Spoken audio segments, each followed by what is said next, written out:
Welcome to a special edition of the China EVs and More podcast. We will open the room up at around the 40-minute mark to anyone who's keen to ask us any questions. So feel free to post them in X, LinkedIn, or YouTube. In the next hour or so, my co-host, Lei Xing, and I will go over the week's most important and interesting news coming out of the global EV, AV, and mobility sectors. What Lei and I discuss today is based on our opinions and should not be taken as investment advice. For those that are new to the show, welcome. And to our loyal listeners and viewers, welcome back. We ask that you please smash those like and subscribe buttons so you don't miss anything from us in the future.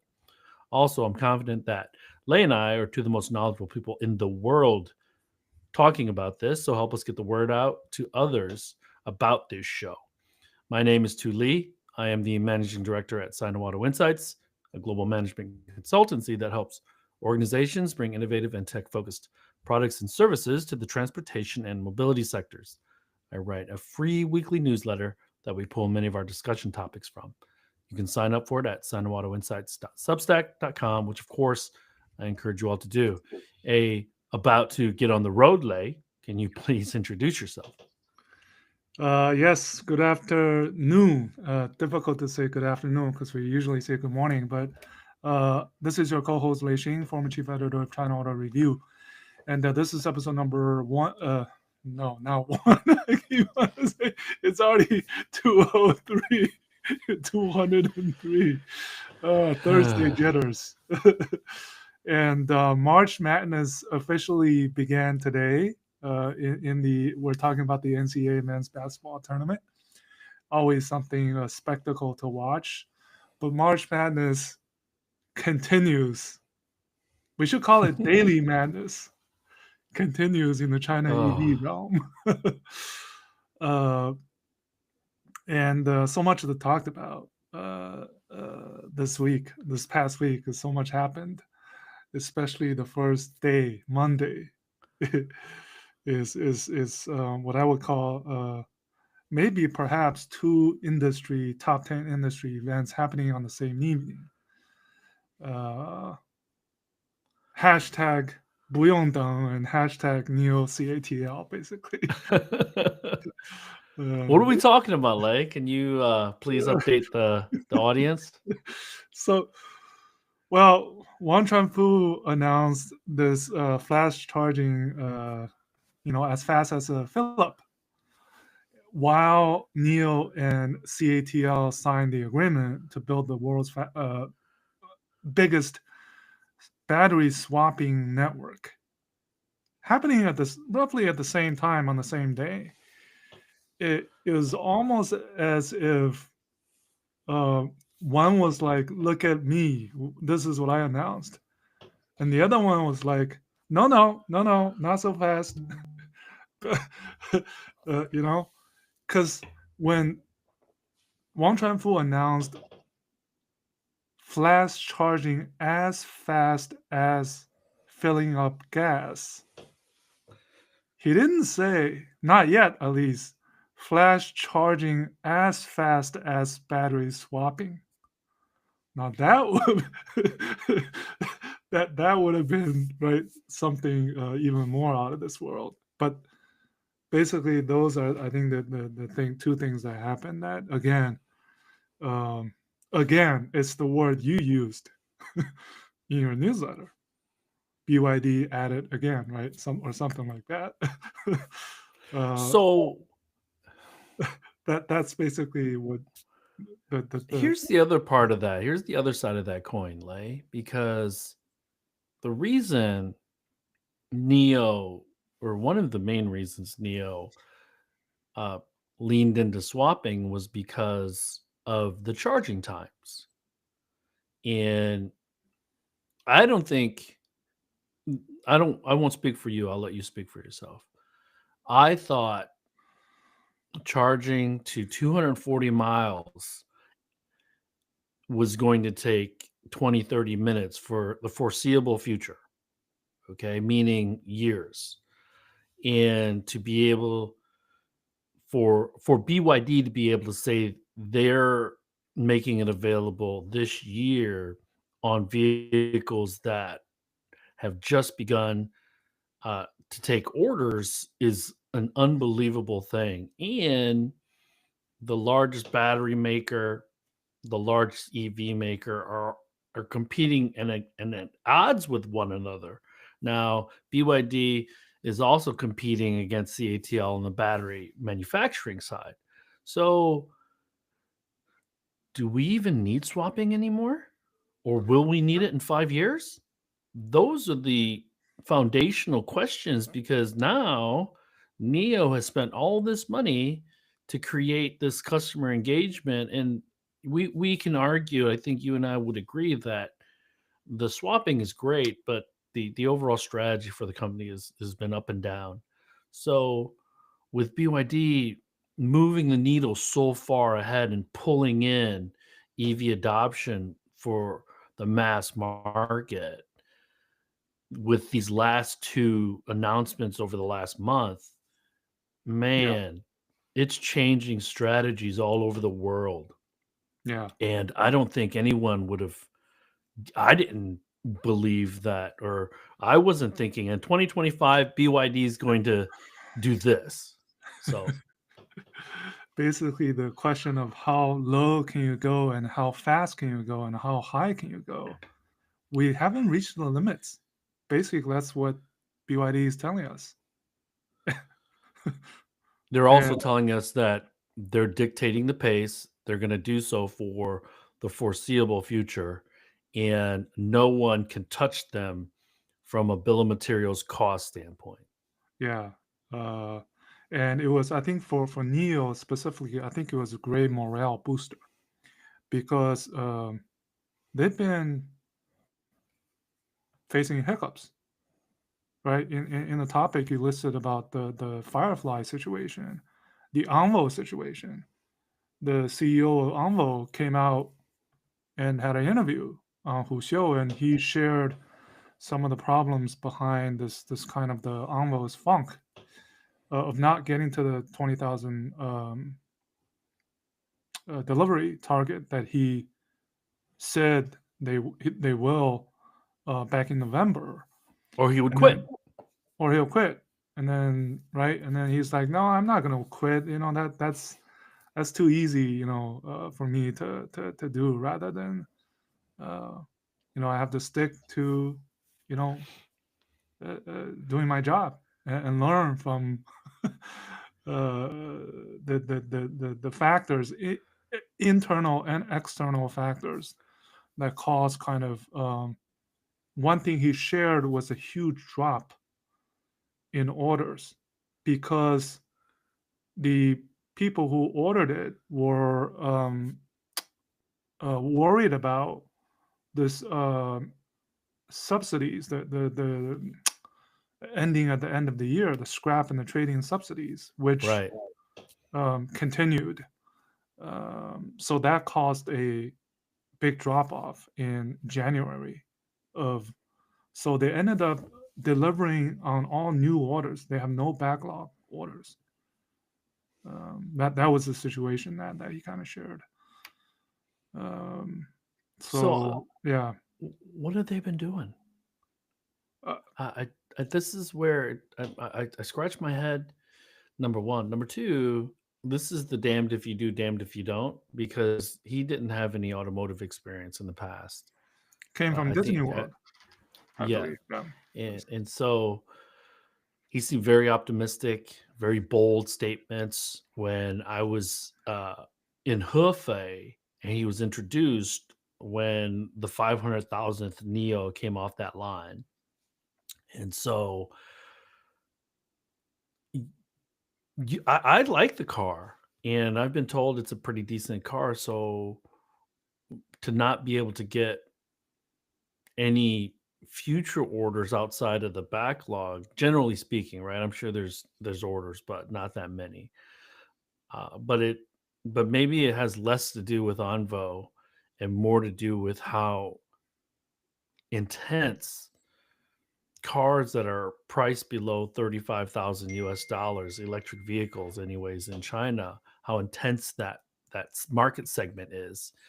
And with Mona and with now BYD really dialing up the pressure, and people are at odds because it seems like BYD is able to keep this pace and not breathe too hard. Let's say it's a marathon, they're running around this track and they're lapping people.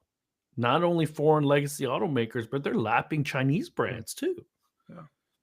The scary thing about BYD is, so we're in the middle of March, right? This year is still have 9 more months to go, and BYD has already announced two significant uh, announcements. The scary thing is they have more up in their sleeves, more coming. This is before the Yeah, auto show, yeah, Lay. yeah. Which, by the way, is only about a month to go. And they're launching the Denza N9 tomorrow, China time. Uh, and then there's a Yangwang U7. But I mean, there's a bunch of others launching additional vehicles all at the same time. Um, right? This is that season. This is the There's the month that we're Stellato talking that about. just launched, Yeah, the yesterday S. the Stellato, Luxeed, Ito just launched the new M9 E-Rev version, or the Stellato launched the S9, is it? S9 E-Rev version, right? Um, So this Stellato, just for folks, Stellato is the B, premium brand of BAIC.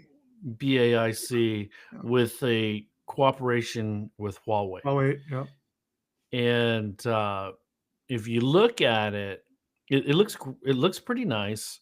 It looks like an S class and an Audi A8 had a baby.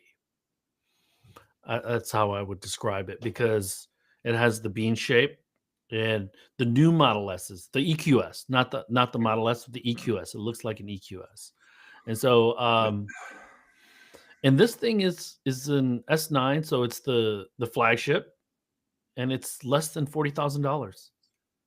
yeah, It's an roughly E-Rev around, yeah. with around 620 miles of range, which is ridiculous. Uh, And it, then you had also on Tuesday, Chery launched their edition of the Smart Driving for All offensive, following BYD's footsteps. I mean, every single one of their brands, 4 brands or 5 brands, launched these newer models with the so-called the Falcon. The Falcon, I think it's called the Sea Pilot.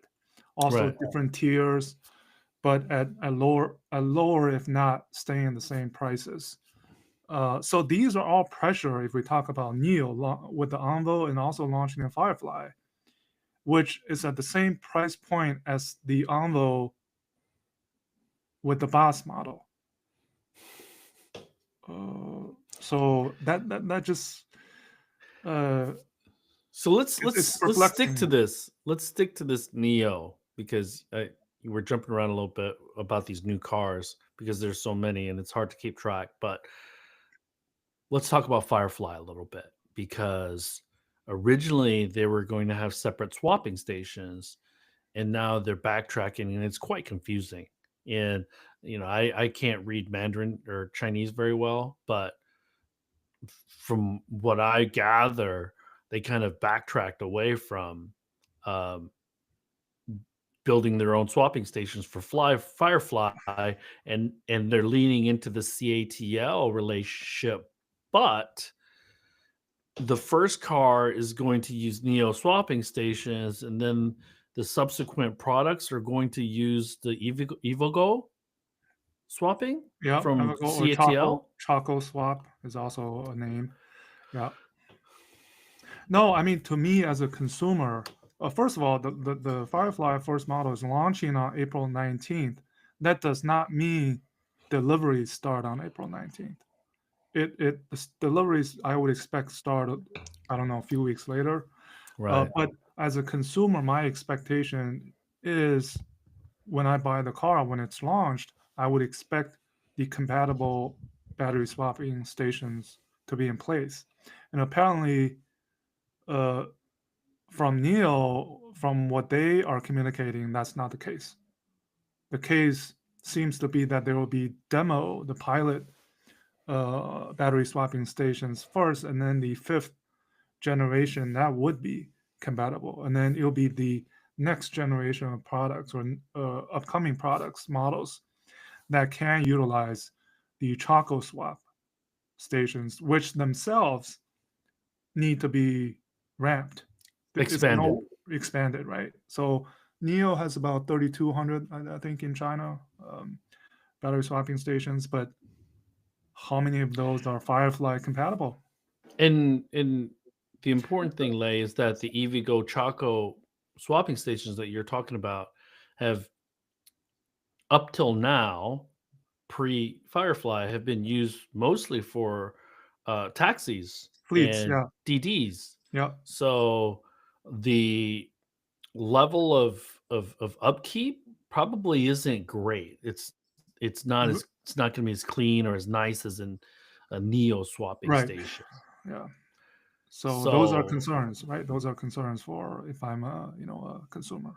Yeah, this sounds to me, Lay, and I don't want to dwell on this too much, but because I do want to talk about some more of the BYD sure. uh, uh, announcements, but it almost sounds like it XPeng, the international sales team, chopping it off and starting over a little bit, because Neo seems to be just adding as opposed to taking a step back and Well, really looking it, at what makes sense. yeah. Last episode we talked about Li Bin pushing that article written by a former employee and doing a sweeping cost cut initiative for the stock to go up, kind of, and that's happening as we speak, right? There's this every penny counts.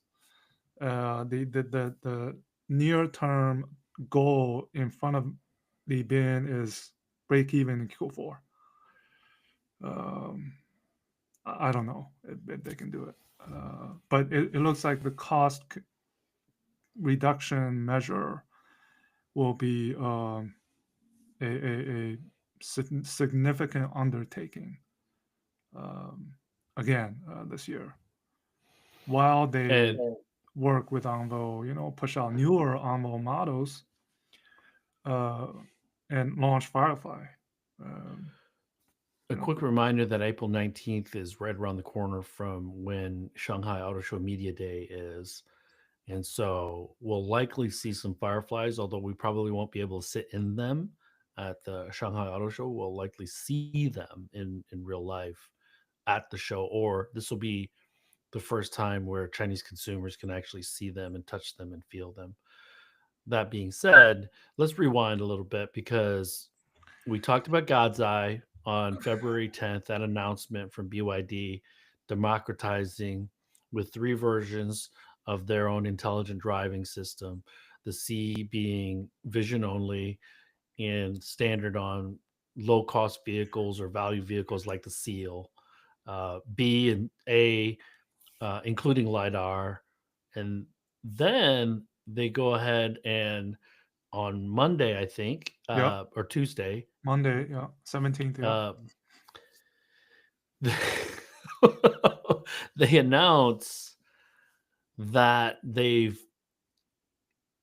launching an e-power system that has charging capabilities. A charging station can now be a 1 megawatt charging station, hmm or a 1,000 kilowatt hour charging station. So I'm complaining about finding 100 kilowatt hour charging stations right around me where I live. In China, they're talking about 1 megawatt. So BYD is going to install 4,000 of them. They didn't give a timeline. There's right, still a lot of questions. yeah, There's still yeah, a ton of exactly, yeah, questions, because they did say that they're at each charging station. Now, let's let's separate charging stall from charging station. A charging station might have 3 or 4 or 5 or 6 stalls. My assumption is that there's going to be, they had mentioned an ESS or a battery, um, to accompany the 1 megawatt charging yeah, yeah. stations. And that is It's to relieve the grid, because Exactly. Most cities in Yeah. China won't be able to handle multiple Yeah. megawatt chargers, not many of them, Yeah. anyways. And so that means that they'll be collecting energy. It'll be stored in this ESS, and then when the vehicles do arrive, and the other part, they announced an e-motor that's the fastest in the world for mass market, 30,000 revolutions per minute. And the last thing was a battery that could charge 400 kilometers or 240 miles in 5 minutes. So So 1 second can get you 2 kilometers for the mathematicians out there. a little over a mile, two Yeah. kilometers, like a Yeah. little over a mile. So So what do you think, yeah. man? What are your thoughts? No, I think yeah. I mean, I think it's awesome. But and then we take a step back to kind of throw some, what do you call it? The grain of salt is exactly what you raised. First of all, the timeline when you actually get to 4,000. Second, they did show a demo at the event, but that's under ideal conditions. So I think all the numbers they put out take a grain of salt because those are ideal conditions, max conditions.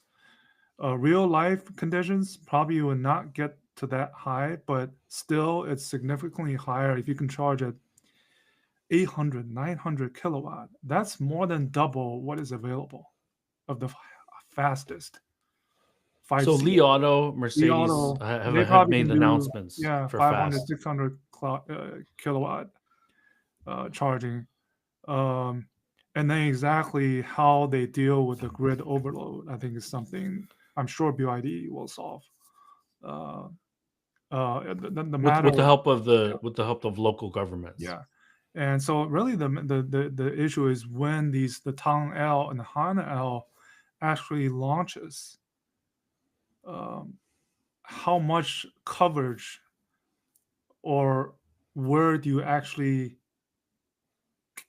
can charge at those kind of speeds, right? So at the beginning, there's always a ramp up.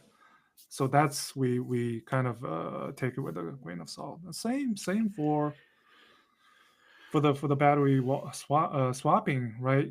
They're calling it the world's largest battery swapping network, but until the models come out, until the stations are cross compatible, that Well, consumer poll, let's and back that up. Let's back it, that up, Lay, because it, until there's a clear, cohesive it, strategy between Envo, Firefly, and NIO and CATL, okay? Because I'm a little bit confused still. and then from a consumer habitual point of view, let me throw out some numbers, right? So BYD 4,000, XPeng in their earnings, I looked at some of the numbers that they have close to 2,000 superchargers. They're expanding at to 3,000 till the end of the year. Li Auto will have 4,000 of their supercharging stations by the end of the year. Zeekr already has 1,500. NIO itself operates one of the biggest battery swapping and charging networks in China. So for the consumers, I think the majority of them are used to charging already, and the charging infrastructure are pretty much. We talk about the expressways in the urban areas. Uh, uh, it right. I mean, we had the experience last year of charging along the way of a road trip, and 30 minutes didn't seem that long to us. And now you have BYD saying, 5 minutes for 400 kilometers. Hence, the thinking of why do you need battery swapping? I think the The uh, Go ahead. no, the only I think the plus about battery swapping, one of the drivers is the end of life cost or value of an EV. Is that a selling point? Um, Capability of getting a bigger capacity EV for some longer road trips. And That those are to, the let's be clear, one of the open questions is, so if there's this combination of new innovations on these BYD vehicles, the e-motor. Uh, I I happen to be meeting with Sandy Monroe earlier this week. We took a tour of New Lab where you've been to, Lay, and one of the things that he talked about was when an e-motor has 30,000 revs per minute, it's like one of those dental drills. And if you've ever had your teeth cleaned, Lay, I'm sure you have, you've heard how fast that's sure, moving, but it's a loud, sure. loud sound. Hmm. And he said that one of the things that they probably needed to take care of or manage was the sound that the motor was making. And then he said the silicon carbide power chips, because the carbide was to take on the extreme heat Yeah, from the management of the pack, the charging, and so there's a lot. So it's not like, okay, we created these innovations and we're just going to bolt them onto regular cars now. There's all these other considerations, a lot more heat, how many cycles the battery pack is going to take. I think that's a basic question that most people are asking. How fast does it degrade the battery now? And BYD has the blade battery, so I think um, they have a lot of expertise on the yeah. battery manufacturing and development side. So my assumption is that it degrades the battery incrementally more, but not in a significant way relative to the past. I hope But not. yeah, I don't think that's something that BYD will overlook. I don't think so either. That's Right? why, You yeah, know. it's an open question that needs to Yeah, be answered, yeah, but I yeah. don't think it is going to significantly reduce the number of cycles. Hmm. Um, And then and and I it, wouldn't be surprised, like really quickly, I wouldn't be surprised if BYD, if there's doubts about the cycles, and BYD comes out with an extended warranty on these battery packs yeah, just to reassure Chinese consumers. then it's just a matter of how fast BYD can build those chargers in the first place, and then um, put them in place across China. Right? That's the only Well, question remaining. here's the other question, Lay. You talked about XPeng, NIO. You talked about all these Zeekr, these companies building these charging stations. Now they're going to have to replace them with megawatt charging stations. So these costs, they don't they don't stop.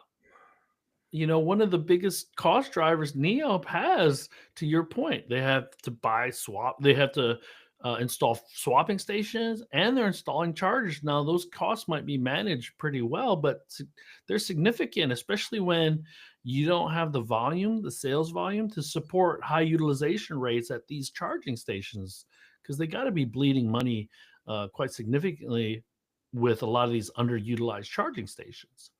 Yeah, and hence the expectation that the Firefly, when it goes on sale, there should be infrastructure up and running to support it. Um, Outside of Which charging, you can still charge Fireflies, right? You don't have the battery swap, since they are kind of the urban cars. and Uh, smaller, yeah, in the one of the viewers had asked about them being smaller. So I, I don't know what the size of the battery is. I'll find that out, but it's more like a city car than a long range uh, vehicle. probably But 45, 50 kilowatt hour battery, yeah, I was like that thinking size. smaller than 60 for Yeah, sure. yeah. So Um, But what do you so let's just noodle on this, because I think you read some of my newsletters, so you got a pretty good idea of my thoughts on like strategy, Wang Chuanfu, BYD setting the pace. I'd like to hear your thoughts. no, I agree 100%. I mean, it, BYD is dictating what's going on. Look what happened on Tuesday. I mentioned Cherry. Zeekr, and GAC Group at the same time, all announcing their own tiered smart driving editions of their vehicles. Well, That obviously, that that means their product planning team was working 996 the weekend before to come up with this. and obviously FSD into China has been one kind of driver. BYD's own smart driving for all is a huge driver of that. Continued kind of the bloodbath competitive environment as a way of not cutting prices but putting more features at no cost for the consumers to as a price cut as you will call it. So, and I looked at our transcript last week, Lay. We say so a lot, so we should both stop saying so much during these podcasts. But uh, that puts even more pressure on BYD's competitors because they have to buy all their components. And when you're swapping in, swapping out components, there's always margin attached to it. You can pressure suppliers to reduce their margin, but BYD, a lot of those costs are passed through because they build their own components.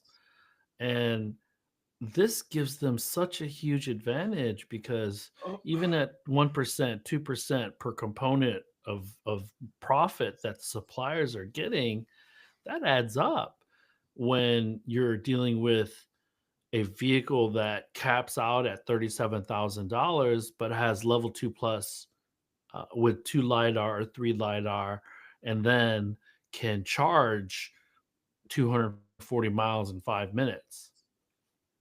yeah, and it it goes back to I think the early years of BYD when they had nothing when they didn't have the resources. What did they do? They turned to their own employees and engineering um, drive to figure out things themselves. This goes way back in the 90s when they weren't even making cars when it was started with batteries, and this continues to this day. And the I mean the number of engineering and number of employees they have and they've hired uh, is behind part of what they have been able to accomplish. And that tells you also about the engineering talent in China of all of these companies. Xiaomi, right? Uh, of Xiaomi was the last company to have the highest RPM motor, and BYD topped it. On the Su 7 Ultra. Two seven, yeah, yeah. So, uh, and But uh, now, so the other part, and we'll go back to what you had said earlier. We're only in March, man, March 19th, and two groundbreaking announcements that BYD has made that uh, I just don't believe the West and appreciates the significance of these announcements. So yeah, and BYD the last 5 years, every year they had something very significant, and they continue to do it, find a way or out of our expectations. Uh, and the only thing I can really think of from a hiccup over the last few years from BYD is they had a small hiccup during COVID when they had to stop production for a few weeks. But outside of that, I haven't heard any major issues. And you and I hear lots of rumors all the time, but I haven't heard about any major disruptions on production and or delivery of vehicles or anything like that. So um, quite significant. Management is doing a tremendous job now. They must be pulling their hair out because Wang Chuanfu seems to love his foot being on the accelerator. Stella, her foot on the accelerator. I don't feel they're going to be slowing down, specifically in the China market, anytime soon. And I talked to Ed White from the Financial Times, and I didn't think. I'll say this now: what I said to him is not hyperbole.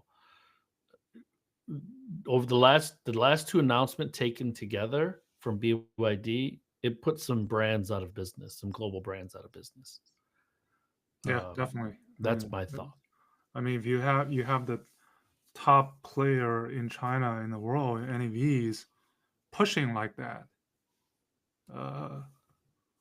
it's scary. They're pushing like they're pushing like they're behind by a lot. Yeah, it's that's why I said it's heartbreaking, it's agonizing, it's painful for all of the competition, not only the foreign brands but the Chinese competition. But at least I think the Chinese competition overall, they're a lot more confident these days, at least the top players, and and Tesla again is in the middle of this here. It's the huge firestorm, right? Pun intended. But in China, as you said, they're relatively shielded. I think Model Y is doing relatively well based on the weekly numbers, which, by the way, I think stopped this week because the CAAM had put out a statement saying, let's not put out those weekly numbers again because it it messes up how you read the market and drawing conclusions. So, but no one's going to listen to them. Yeah, but I think Tesla, right, announced their own kind of tweak again, the 3-year zero financing for the rear-wheel drive new Model Y. Non-price cut. And then an increase in price of the Yes. the other by like $1,200. Yeah, like so and like we said, even last year and earlier this year, more moves is needed. Not surprising, and I think we've heard that they're trying to make FSD available to more customers. The only way that's gonna happen is if they slash that price. Yeah, or I think there were some free use for like I think there was like a trial period. Right? So it's at $8,000 it's a non-starter in China. Yeah, especially this standardization movement of adding these at no cost. So around lower prices. I posted this in it was a Bloomberg article. Danny Lee's Bloomberg article had a chart of how fast some of the OEMs had made announcements, and BYD is now number one in this whole kilometers per minute. They're saying 80 kilometers per minute charging, 400 kilometers in 5 minutes. Li Auto has 500 kilometers in 12 minutes. Zeekr must be up there. Well, so they don't have Zeekr, but they have Mercedes-Benz at 325 and 10, and then Tesla 275 and 15. But Zeekr should be there as well. Yeah. And I don't think so. So there's already a lot of fast charging going on in China. It's just not hit the United States and it's not hit Europe. I don't think they appreciate it. You and I appreciate it because we drove 1,500 miles and stopped twice a day for about 20 to 30 minutes. Only in southern China was it a little bit tricky. And we were on a main highway, which didn't make a lot of sense. But on the way down, no problems finding really fast charging, no waiting. And because sometimes when I want a fast charger, I'll go to my Myers and to an EVgo, and there will be cars there already. And so I'll have to wait. But you said no waiting, which is 不用等.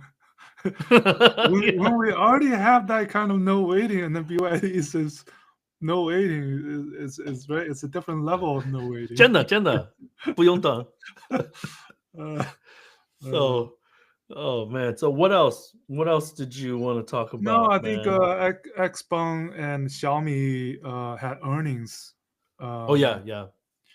And and Zeekr and Geely. Geely Auto, Zeekr. I mean, the numbers are all of them are saying we had our best uh, earnings report ever, the strongest Positive ever, momentum. most positive ever, right? Xpeng, right? Their margins are improving. Still One so the margins are improving. No, and still negative profitability. Still negative here's the thing profitability. that He Xiaopeng mentioned in the earnings call, which is their trajectory on three fronts: the AI smartification, the international expansion, and the humanoid robot are all progressing very positively. Um, they expect doubling of overseas sales this year, and domestic sale I'm expecting nothing less than a doubling of sales, because that was the kind of the guidance he gave. Last year was 190,000 units, so this year, if they don't do 400,000 units, I'm gonna be really surprised. And Well, 40,000 of those are exported or overseas here's sales, so it's a here's the 10%. important thing about that export expansion, export, and growth, because they're likely to sign a contract or an agreement with That was Magnastire. Guess who was in that meeting room after our talk with Brian Gu? It was the Magna Steyr guy Yeah. that I knew from. So So not surprising at all, right? So it's right. one of those things, roots, greenfield, brownfield, or contract manufacturing, that the Chinese will have to find a way to. No, it's not confirmed yet, but we know the discussions were happening in front of our eyes. Oh, So they're all kicking the tires. They're trying to yeah, figure out. I think yeah, there's European Union lobbyists that are trying to figure out whether or not shipping kits. So the rumor, the current rumor that Lei is referring to is that Magna Steyr is in discussions with XPeng and GAC, which is GAC. Guangzhou Automotive, which our friend Daniel Kirchert is working with. Yeah, which Uh, announced their European expansion strategy at the Paris Motor Show last year.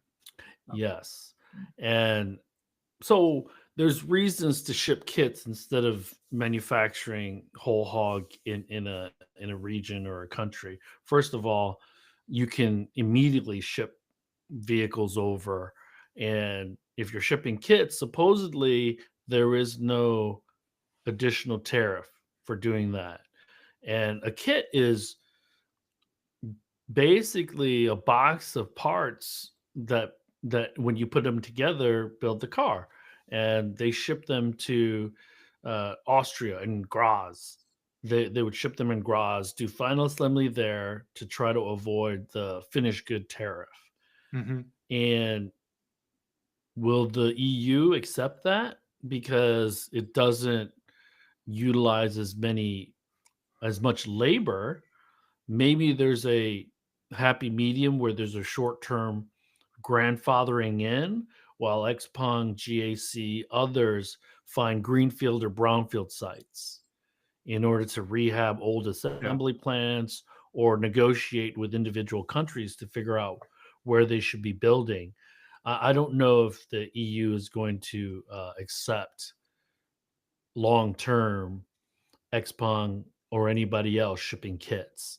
Another case of CKD or knockdown kits is BYD does that in India. Hmm. And there was two people I talked to in the last 2 weeks that spent their holidays in India over the last few months, and they're both like, "Man, all we see is BYDs. All I see is BYDs." And Yeah. so uh, they're making huge impacts. Thailand, BYD is the number one EV maker or EV brand in Thailand. So they're making inroads, significant inroads. And the difference between a BYD and everybody else is that BYD is also made huge announcements about manufacturing in Poland and Turkey, in Thailand, Hungary, in yeah, India, in Indonesia, and Hungary, so in Brazil. So yeah, this is where they're playing 3D chess versus everybody else still trying to get off the checkers board a little bit. And I had emphasized also in my newsletter that BYD is in 95 countries. So this whole level 2 plus is accessible to so many people potentially. Okay. Than than an FSD, than anything else. And let's yeah, assume that the fast charging bleeds into the lower price vehicles, the Seal, the Atto 3. And we don't need 1 megawatt charging, but anything that's faster than drip charge is probably going to be a win in the short term, because all we know, you've been to Thailand, you've been to Southeast Asia, Lay, the Japanese came early, and that's all we see now in Vietnam, in Thailand, in Indonesia, is Hondas and Toyotas vehicles. What I mean, and so what BYD is doing, they're going early, and they're building that trust with the Indonesian consumer, the Thai consumer, the Vietnamese consumer, and it's going to pay off dividends, because for the Japanese automakers, Southeast Asia was such a stronghold for so long. yeah. And then Xiaomi, right? Anything? Yeah, Well, let me Xiaomi. ask you, anything that pop out to you among these earnings reports? Well, I was just gonna say Xiaomi. Their vehicle margin was over 20%. Uh, and they raised their sales target, Yeah, 350,000 units. and it looks like In they're in going to their expand the Beijing factory. Yeah, in their second full year of products on sale. Last year was only 9 months. They're doing 350,000 units. Last Again, year was 9 months and 135,000 units. They're closer to yeah, 170,000 now, yeah, with the U7 likely to launch before the end of summer. And so, if there's at least a quarter and a half of U7 sales, it could be on almost 2-to-1 ratio of U7 to SU7 yeah, sales in yeah, 2025. yeah. So they just these earnings they just looked good. And then also what jumped out is the guidance for XPeng, right? XPeng, the ability to sell the same number of vehicles in the first quarter of the new year compared to the Q4 of the year before is usually not common because of the seasonality, and Expo is going to do it. Um, that I don't know what it is. It's the products, it's the execution, it's the efficiency, whatever you want to call it, which some others are uh, not Lacking? doing. Uh, uh, and every model that's coming, right? The new G5, G6, and the G9 have gotten some pretty good orders. The, What is important to, because they steal momentum from each other, and it's a month to month thing. So what we always want to see, Lay, is you and I want to see consistency over a sustained period of time. And Neo might have good news for 1 month, and then all of a sudden they have a challenging month, and then or a challenging quarter. What I'd like to see from Xpeng is sustained success over a 6, 9, 12 month period. And it seems like they're building really significant, consistent momentum in order to do that. yeah, I think these Zeekr as companies, well. these companies are getting old, right? Neo is 10 years old. At a certain point, I think it doesn't make sense that when you're that much being a player in the industry, and you keep saying there's lessons to be learned. Uh, it right. You see If what you I'm can't trying to get say? if you Like, can't get over the hump, you're not yeah, learning them. it doesn't make sense. That's why I think some of the investors are worried, and you know, uh, And it- the one I had a conversation a couple days ago uh, that Western media have really started to pay attention to what BYD is doing, but I also think that they're ignoring because they don't have the visibility into the China market and they don't follow it like we do, and I think they make erroneous assumptions about some of these other players and their capabilities because this is why a lot of investors are very worried, not only because US sales and EU sales have fallen and brand, let's say people are really, really pushing against the Tesla brand.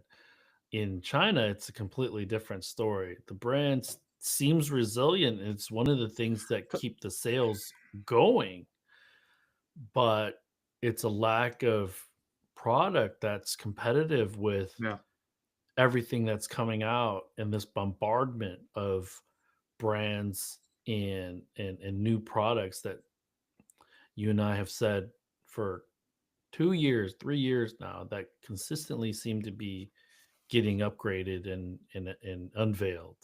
yeah. For Tesla to be continuing to be at the top of the echelon in the China market is it's pretty significant, and given the competition, but in the Western world, it's more of Elon, kind of the Elon problem. In China, it's more of the product problem. Yeah.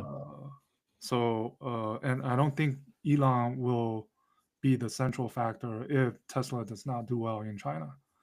It's the rest of the competition, right? That's driving, that's stealing market share away because of more affordability of better products. Somebody's got to step up, whether it's a 7X, Zeekr 7X, to really bully the Juniper. Whether it's the G6, You, somebody had U7, whether I it's think the the U7. U7 will be the biggest killer Yeah. uh, So yet. So uh, we'll see. I think the Su 7 is already beating the Model 3, and the Model 3 is whooping the Model 3. the Model 3 is okay. It's not a. I wouldn't say it's a relevant product in China anymore. More Yeah. for export. Because all we seem to be talking about, and this is not by design, Yeah, because we don't really talk about the P7 Plus from XPeng, which is a sedan. We really continue to talk about consistently is crossovers and SUVs. yeah. And so, hey, that's all I really have, Lay. Man, we are at 53 minutes, so we did well to really only talk about a couple of things in detail. But unless you have anything else, there are a couple comments or questions that I Okay. think we can answer. So this is from Boz. What will, in your experience view, be the impact of this BYD move be on the European car makers in their EV efforts? That's a good question. In Thanks for China, posting it, Boz. Well, let's say China and then Europe. you just have to suck it up and and I think for well, it depends on who we're talking about. Volkswagen is already active with their strategy. I think they're at the very end of their strategic shift, and next year is when they supposedly pounce with the products they think is ready for the Chinese market, but still a big question mark. But the simple answer is for the foreign automakers, like I said, it's painful, agonizing, and just have to, like a Toyota BZ3X launching at a $20,000 price point with lidar. Do that. It's this. It's the old Wayne Gretzky adage: "I skate to where the puck is going." The unfortunate thing. So again, I'm saying so again. Typically, what an OEM does from a product planning standpoint is they look 5 years out, and they work with market research firms, JD Power, Cox, Auto Pacific, and they'll try to figure out, okay, what is Lay Motors going to be launching in model year 29, model year 30? A C class SUV, a B class crossover with these features. And so they try to match that. And then their engineering teams and so my fear is that a Volkswagen every week or every month they crumple up their product plan because a BYD goes so far ahead in what and they look at their product plan and they're like, we didn't anticipate that until 18 months from now. They have it available now. So the car that we That's have matched up with that is not going to be competitive now. So what do we do? And that's why I mean they crumple up their product plan and they start over. And so I think that's kind of the challenge. and the Envo situation is exactly one good example of availability, which some other brands, let's say a Tesla, let's say an XPeng, when you launch, when you start deliveries, you're able to deliver to meet the consumer, the order. Uh, and that's what's driving, I think, some of these competition. That if I can't wait for your product, I might turn to someone else's who can make it available. And I think that's part of why Tesla is still resilient because they can make the Model Y be available. They still have a huge capacity compared maybe to some other ones that are, you know, And Boz, my quick response is what I had pointed to earlier. BYD likely put a few brands, global brands, out of business with these two announcements. And I'm not saying that they're going to go out of business in the next 18 months, but long term, some brands are just going to continue to struggle. Uh, Neta. We have to mention Neta. They've been facing some. Uh, there's a protest of suppliers asking for money at their headquarters, and yeah. a year ago or half a year ago, nobody would have, right? I mean, and there will be more of these Yeah, on the fringe. for sure. So, but that's a Chinese EV. The Yeah, legacy yeah, automakers, if we're talking in China, you and I talked about that last week, where they're still trying to find a bottom. With regards to Europe, it'll depend on um, a little bit about the EU, how whether they want to continue to have the tariffs, whether they want to dial and, them up, whether they want to close any loopholes, meaning PHEVs, meaning kits being shipped to Europe. Is that sufficient? yeah. Uh, and then, you know, yeah, And then the if it smart wasn't for driving. Yeah, go yeah. ahead. No, I'm just gonna add that the smart driving part of it is where NIO is behind compared to their peers. XPeng, Li Auto, BYD, um, GV, Wow, Zeekr, right? So you point to the battery swapping, and you point to three brands versus Xpeng 2, and now you should have a better understanding of where they have to put resources. And Xpeng focused more on smart driving and just one brand, Mona. So, friend of the show, Lay, Alicia, our good friend, she asks, How big is the market for that segment of BEVs? We're talking Firefly. Like Firefly is small, right? Well, small A class. I mean, the price is at 150,000 RMB. Uh, it's where the Mona plays in the And kind the of the Seal. 100,000 RMB range. Yeah, Seal, Dolphin, and we can even add the Leap Motor B10, Yeah. kind of the compact A class or A plus SUV that's selling at right around 150,000 uh, So price point. It, so it's a lot. Alicia, maybe this makes a bit more sense. Uh Pretty popular in the lower tier cities. And then like outside of Fifth Ring Road in Beijing, you might see many of them. uh and then maybe like out near Pudong Airport, you'll start to see these smaller vehicles. But But the other caveat is this Firefly brand is NIO's uh, kind of the international go-to brand because they want to launch this pretty soon, I think, into Europe after China.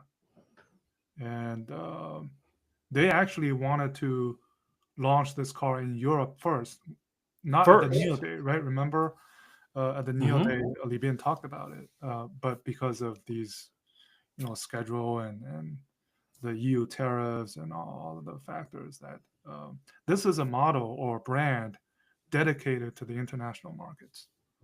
oh yeah, So uh, I think it's going to be very difficult to compete in the Chinese it should market. fit quite well on the narrow European streets, is what you're It's the alluding to. perfect vehicle for Europe, I think. Um, And if we think ID1, ID for all, was ID that two, so? ID yeah, two ID everyone and ID two for all. Everyone, that's what it's called. Everyone, yeah.